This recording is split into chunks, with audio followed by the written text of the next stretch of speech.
Hello and welcome to Everyman Prepping. And just the other day, the USDA put out that the ending stocks of a lot of important crops to the US and the world for exports were at record lows.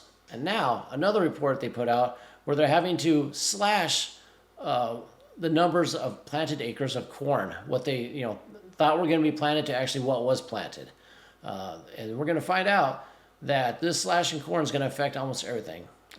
We're going to talk about how corn isn't everything towards the end of the video, and I want to show you a list of what products are made from corn or corn byproducts, and I think you're going to be quite surprised at what you see. And this will give you an idea of what you need to go out and get and procure before these prices hit, before these prices spike because of the lack of supply.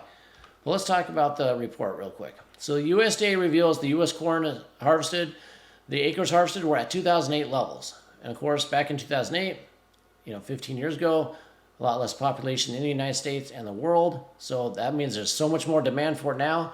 And if you don't plant the acres, you don't get the yield and you don't get the amount of corn. It says USDA unexpectedly slashed its outlook for domestic corn production, blaming it on the drought. Farmers in Nebraska, Kansas, and Texas were forced to abandon their fields because of the drought. It could also be some part of the fertilizer problem we had. Maybe they planted less acres because the farmers couldn't afford the amount of fertilizer to raise it. I think that's cause also. They don't go into that, but we know the USDA really doesn't give forth most of the information that they have. It says a decline of 1.6 million acres versus the previous estimate. So they had to reduce their estimate for just last year by 1.6 million acres. And like I said, it's back down to 2008 levels. And as it says here, the unexpected cut to U.S. harvested corn means grain supplies are a lot tighter than realized. Yeah, it's going to be tight and it's going to be expensive. Here's a chart really quick. Shows you that's at 2008 levels. Just follow the little red arrow there. And then we got this is the UN Food and Agricultural World Food Price Index. It says global food prices remain at crisis levels. Yeah, the food prices are high, and with corn production and the yield lower, it's going to go up again. And let's look at the drought monitor. So this is data as of January 10th. The map is on January 12th. As you can see, Kansas still not looking too good. Oklahoma, Nebraska, all corn areas, and Texas is still looking pretty bad in some of the areas. So this is where you got Iowa, you got a lot of corn over here, but they also grow a lot over here, and it's not looking too good. One bright note, not really for corn, but for production of vegetables, fruits, and nuts, is California. The rains that they've been having, look, they're out of severe drought. That's a big help to other food production out there. So that's a big bonus. That's a bright side coming up. But as this last sentence says very critically here, corn production woes from the U.S. won't bode well in the fight to crush food inflation. It seems as if prices for our food, will remain high well through 2023. Yes, it's going to remain high. And some of you say, well, that's only corn. How many foods can be affected by corn? And, we can do with make it up in other ways. It's not going to be that big deal. Well, it is a big deal.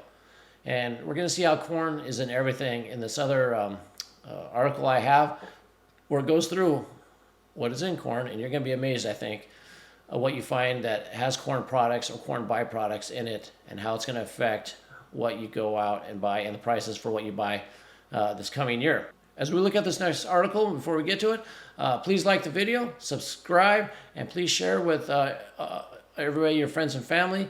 I think it's an important message to get out about the incoming prices coming up.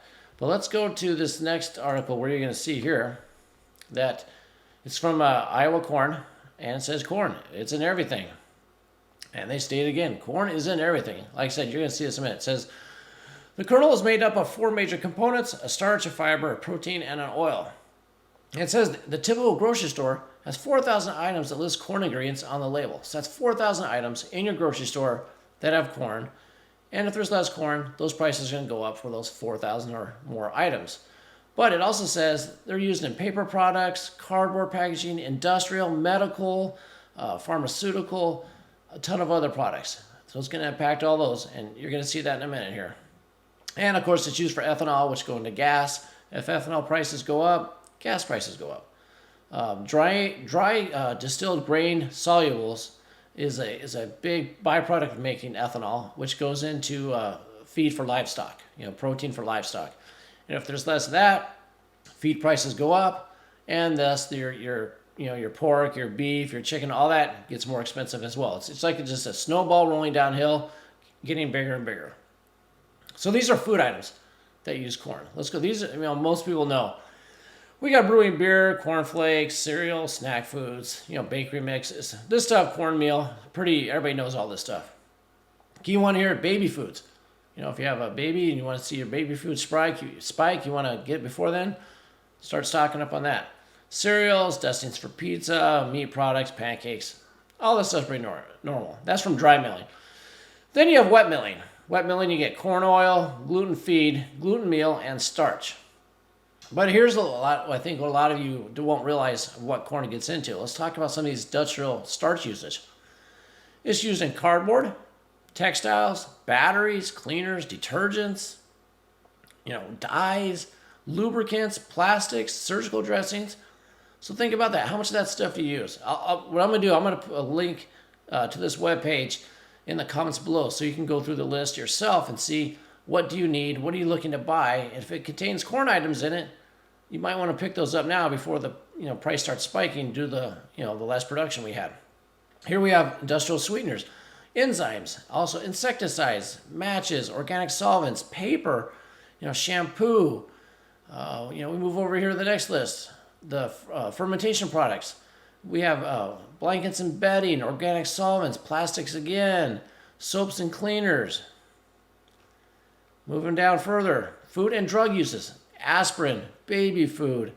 I'm going to scoot over here, canned fruits and fruits, antibiotics, very important. We already know it's hard to get medicine now. And if they're using corn in antibiotics, it's going to get tighter and more expensive for those. Citric acids, drugs, enzymes, pharmaceuticals. The list goes on here. Frozen and dried eggs, peanut butter even. Tomato sauces, vegetables.